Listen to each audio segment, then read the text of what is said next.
lakas ng ulan, friendship, at ang hangin.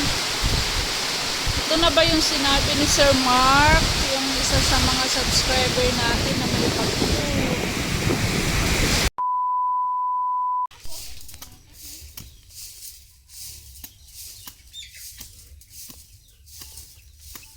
Buwang man.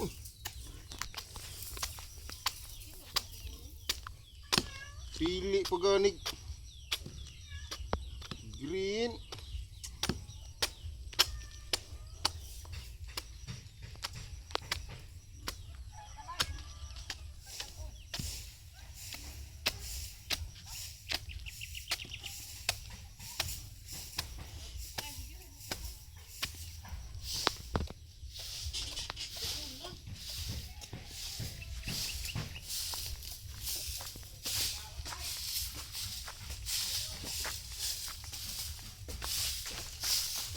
Gulay mo lang ka, friends.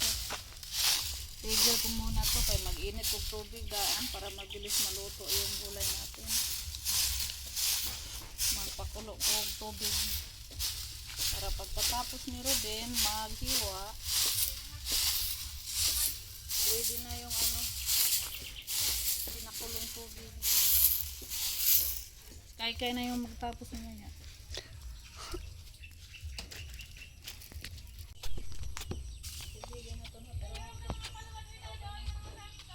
Hinog na pa?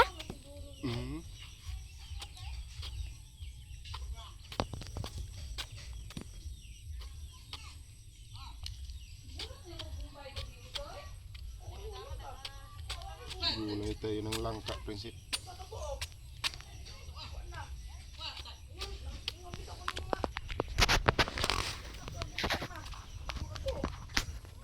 Unsa day gilamas ninyo gabi?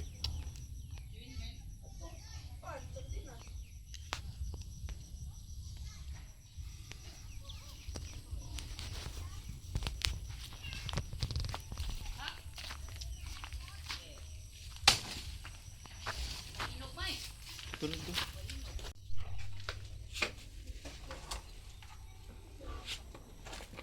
Hinog na, friendship.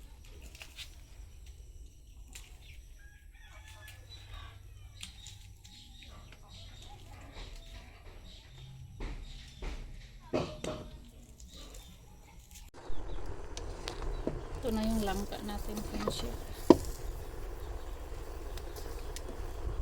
Lagyan natin ng pangalawang gata, friendship. Yan yung pangalawang gata natin. Yan yung natin. Pakulo. Hanggang lumambot siya. Pinakalas na yung huling gata. Unang gata. Pure gata ba? Meron na yung friendship, luya. Sibuyas. Nasa pinakailalim.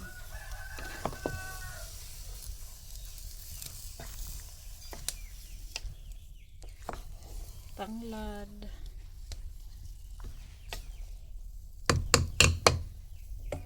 Ilang minutes pa yan, friendship. Maluto. Lalambot ba?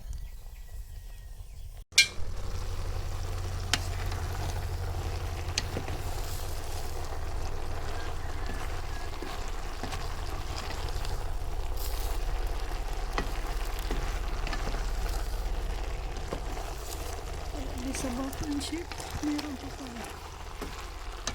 Mamaya na natin ilagay yung pure gata.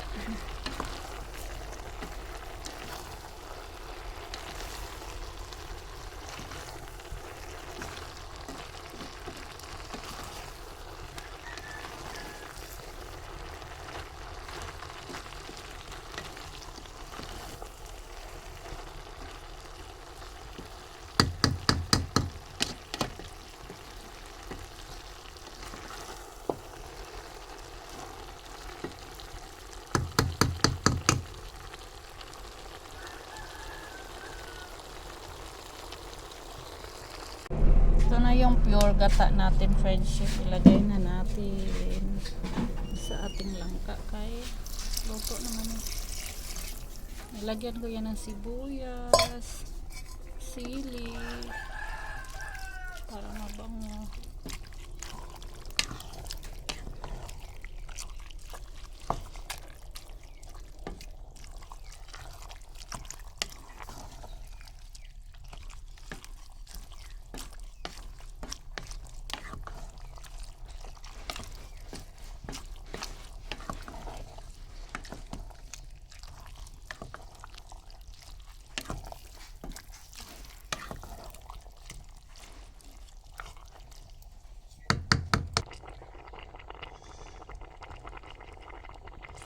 A few moments later.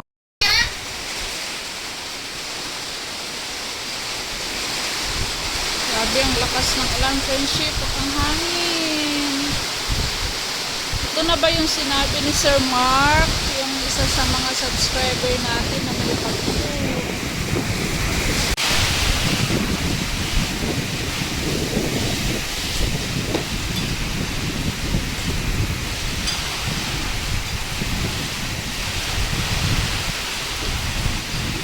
Sabi ni Sir Mark, pinim ako ni Sir Mark kanina, friendship, na may bagyong paparating. Mangigat daw po kami dito. Kaninang umaga, nasa baryo kami, friendship, sobrang init. Sabi ko naman kay Sir kanina, isa sa mga subscriber natin na nag-update palagi sa weather ng panahon. May bagyo daw, pero sabi ko ang init. Tapos ngayong hapon, 3 PM na ngayon, friendship. Biglang bumuhos ang sobrang lakas ng ulan at hangin. Inon ko yung cellphone ko para makapag-video ako. Kaya kanina, merong kidlat at ulog. Buti na lang, nawala. Kaya nakapag-open ako ng cellphone at nakapag-video.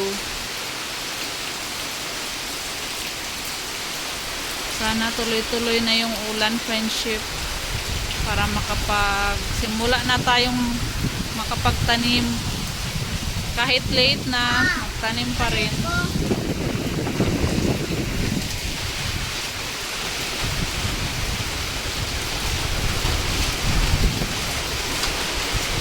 Sinarado ko lahat ng bintana, friendship, kaya pumasok yung tubig. Pati dito sa kusina namin pumasok na. Pumasok na yung tubig. Sa sobrang lakas kanina.